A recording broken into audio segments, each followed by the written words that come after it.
أول التحية للمستمع الكريم أينما كان، واليوم دي كلمات مهداة للعمدة عبد المنعم النقي، إن شاء الله ينال إعجابا كل إعجاب المستمع الكريم وبسيطة في حقه.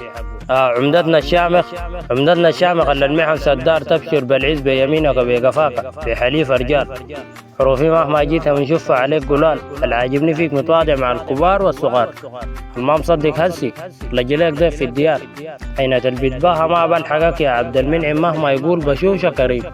أي خدمة وأنا جاهز لك يا زعيم، طلباتك وأمرك ففوق لراسي مو عشان كلام شعر صايف، في وزن القوافي حكيم عمدتنا نسيت كلمة وشيال التقيل، قول للمدابين ما بنتلاقى يوم دقة القسطين.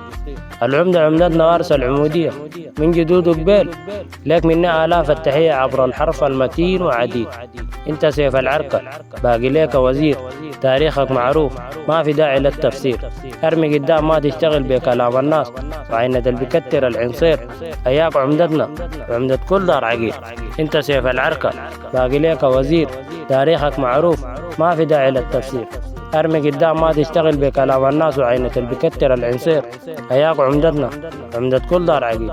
التحية والتقدير والاحترام للعمدة عبد المنعم النقي، والتحية للقبيلة الشامخة مع شكري وتقديري حسب الرسول عبد الله العقيلي والدسمي.